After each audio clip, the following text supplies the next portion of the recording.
Subscribe करें Urdu medium channel को और बेल आइकन को दबाएं।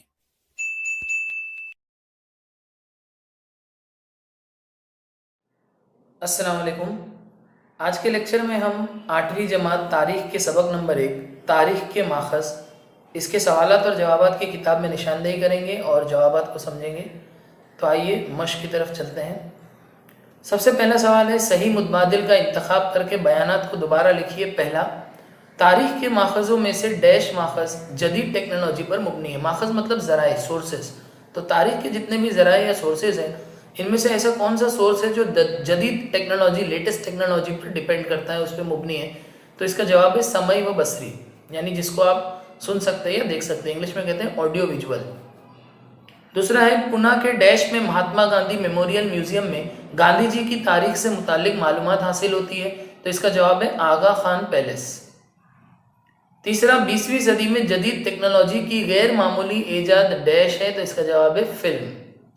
चलिए अब अगला है, दर्ज झैल बयानात वजूहात के साथ वाजे कीजिए। नंबर 1, बरतानवी दौर में अखबारात समाजी बेदारी के वसाइल की हैसियत से भी काम कर रहे थे। यानी जब अंग्रेज़ों का दौर था तो उस ज़माने में न्यूज़पेपर समाजी बेदारी, मतलब कि समाज में बेदारी पैदा करना, समाज के अंदर, उसको इंग्लिश में कहते हैं अवेकनिंग, सोशल अवेकनिंग, समाज में उजागरता हिंदी में कहते हैं। तो समाज के अंदर बेदारी लाने के लिए भी काम आते थे। तो उसको हम लोग को उसकी वजूहात देना है। सफ़ा नंबर 2 पर इसका जवाब है। आइए सफ़ा नंबर 2 पे चलते हैं। दूसरे का पहला देखिए, यहाँ से आपको लिखना है, आज़ादी से कबल के दौर में ज्ञानोदय, ज्ञान प्रकाश, केसरी, दीन बंधु, अमृत बाजार पत्रिका जैसे अखबारात अवामी बेदारी के अहम जराए थे। ये सब अखबारों के नाम हैं जो अवाम में बेदारी पैदा करते थे।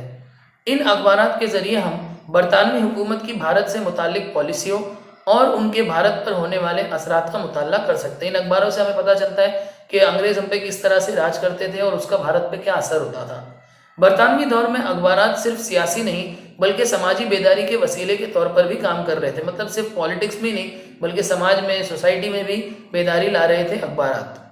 चलिए अगला सवाल देखते हैं।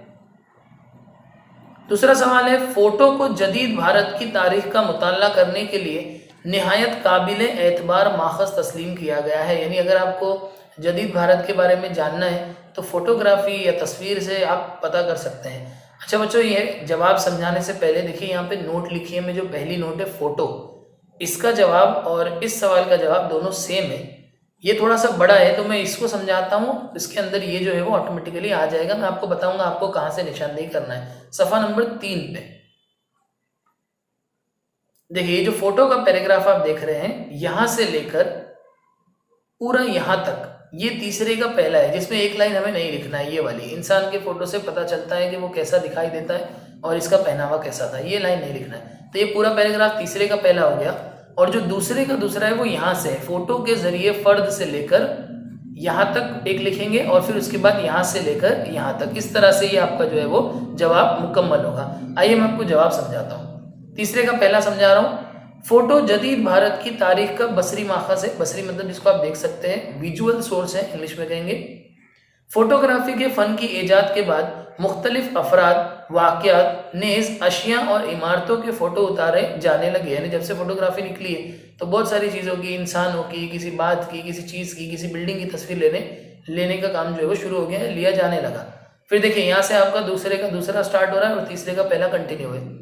फोटो के जरिए फर्द और वाकया जैसा था या वकू पजीर हुआ, यानी कोई वाकया जैसा था या जैसा हुआ, इसके मंजर की सूरत में मालूमात हासिल होती है।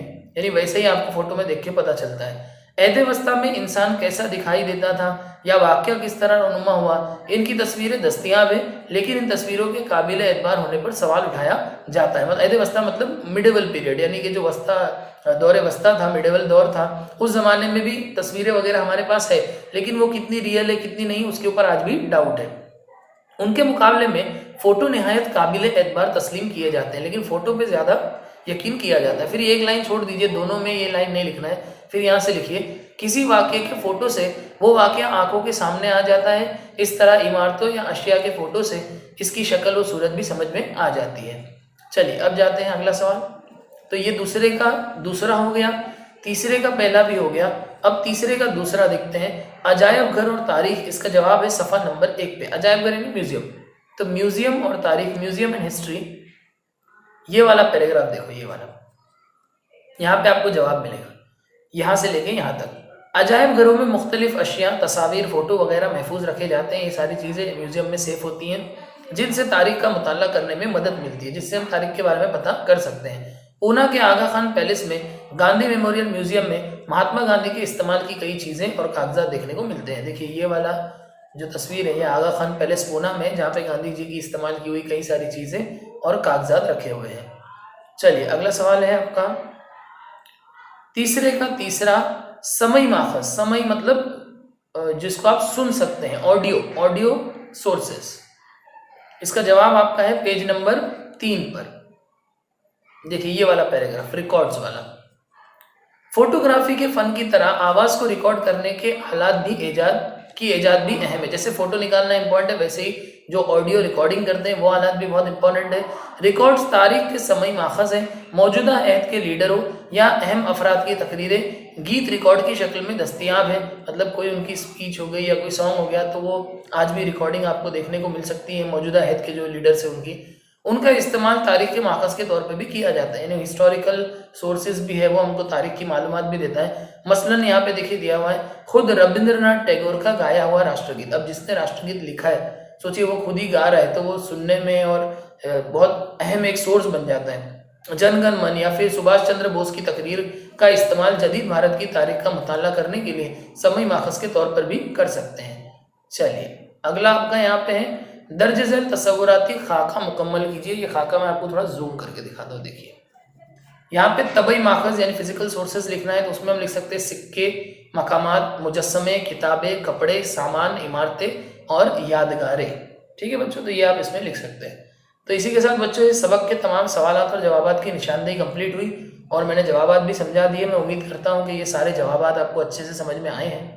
और अगर आपको मेरे वीडियोस अच्छे लगते हैं तो प्लीज़ इसे लाइक कीजिए, उर्दू मीडियम के बच्चों में ज़्यादा से ज़्यादा शेयर कीजिए और मेरे चैनल को ज़रूर सब्सक्राइब कीजिए। शुक्रिया।